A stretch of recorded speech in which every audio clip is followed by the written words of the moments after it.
ongoing thing.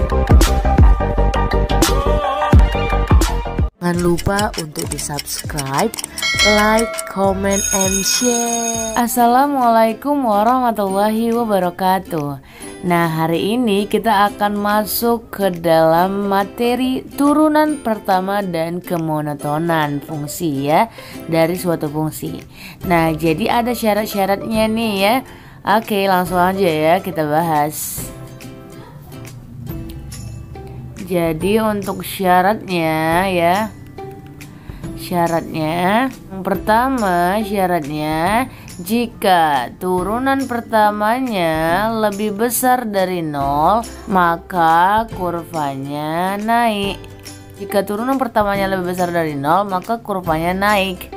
Nah, lebih besar berarti naik kan. Sekarang kalau lebih kecil berarti apa dong? Turunan pertama, ini kita bahas turunan pertama ya. Turunan pertamanya lebih kecil dari 0 maka kurvanya turun.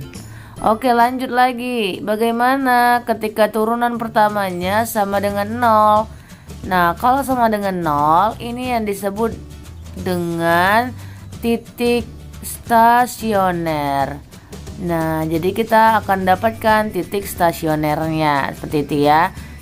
Kemudian lanjut lagi ke kalau misalnya turunan pertamanya lebih besar sama dengan 0.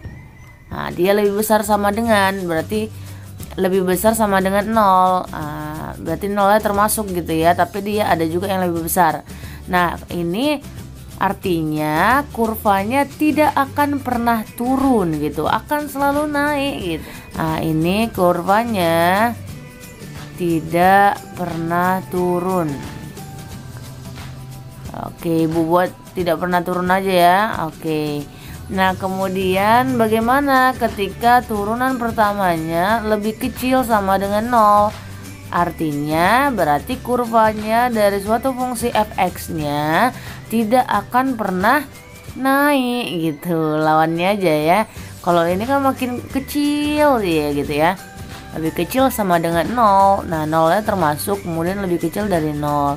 Nah, maka fungsinya atau kurvanya ini ya, kurva dari suatu fungsinya tidak akan pernah naik. Oke, tak akan pernah dia gitu ya. Nah, inilah syarat-syarat dari turunan pertama dan kemonotonan yang harus kalian kuasai. Seperti itu ya. Oke lah, yuk langsung aja kita ke contoh soal. Kita masuk ke contoh soal. Nah, jadi contoh soalnya fungsi fx-nya sama dengan x pangkat 3 dikurang 6x pangkat 2 ditambah 9x ditambah 1. Tentukan interval x agar kurva fungsi fx selalu naik katanya. Jadi yang ditanya kurva naik ya. Kurvanya naik. Kemudian kurva turun. Oke lah. Turun. Nah, yuk kita jawab ya. Kita jawab. Lihat di sini yang ditanyakan adalah kurvanya naik. Bagaimana kurva naik? Nah, ketika kurvanya naik, maka turunan yang pertamanya dia lebih besar dari 0, ya kan? Kalau kurvanya turun, maka turunannya lebih kecil dari 0. Nah, jadi yang kita butuhkan apa? Yaitu turunan pertamanya gitu kan? Maka kita berarti cari dulu turunan pertamanya itu apa. Ini fungsinya. Turunannya yuk. X pangkat 3 turunkan. Berarti 3-nya ke depan. Pangkatnya dikurangkan dengan 1. Berarti 3x kuadrat dikurang 2-nya ke depan. Kalikan 6. Berarti 12x pangkat 1 ya. Kemudian turunan dari 9x yaitu 9. Dapat nih kalau misalnya turunannya adalah 3x kuadrat dikurang 12x ditambah 9. Nah, yuk kita jawab untuk yang pertama. Kurva itu naik ya. Itu yang ditanya.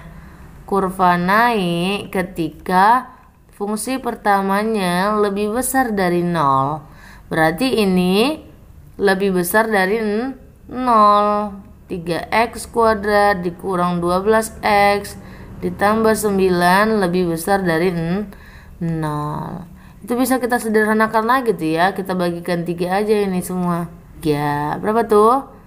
X kuadrat dikurang 12 bagi 3 4. 4x ditambah 3 lebih besar dari 0. Nah, kemudian kita faktorkan untuk mendapatkan nilai x-nya gitu ya. Oke, berapa tuh x perkaliannya. Nah, berarti ini 1 dikali 3 ya. Kemudian minus 4, berarti ini minus, di sini juga minus, lebih besar dari 0. Nah, akar-akarnya akar-akarnya x sama dengan 1 atau x sama dengan 3. Karena dia lebih besar dari 0, maka kalau kita buat itunya juga boleh sih garis bilangannya. Tapi cara cepatnya, kalau misalnya dia lebih besar dari 0, maka dia atau nih jawabannya, bukan diantara gitu ya. Nah, atau berarti x lebih kecil dari 1 atau x lebih besar dari 3. Nah, jadi kurvanya naik ketika intervalnya x lebih kecil dari 1 atau x lebih besar dari 3. Seperti itu ya. Nah, bagaimana dengan kurva turunnya? Oke, kita cari untuk kurva turun. Oke, dibagi dengan gelombang-gelombang cinta. Nah, ya untuk yang keduanya, kurva turun ketika turunan yang pertamanya lebih kecil dari 0 gitu kan. Kurvanya turun nih, dia lebih kecil dari 0. Nah, maka kurvanya turun. Nah, ketika kurva turun, kita masukkan turunannya, yaitu 3x kuadrat. Langsung aja ya, yang sudah dibagikan dengan 3. Nah, ini ya, sama aja dia. Itu apa? X pangkat 2 dikurang 4x ditambah 3 lebih kecil dari 0. Oke, faktornya sudah dapat nih ya. Nah, itu juga dia. Oke, faktornya tadi x sama dengan 1 ya, dan x sama dengan 3. Nah, karena dia lebih kecil dari 0, maka dia di antara gitu ya, di antara dari x-nya ini. Nanti x di antara 1 dan 3.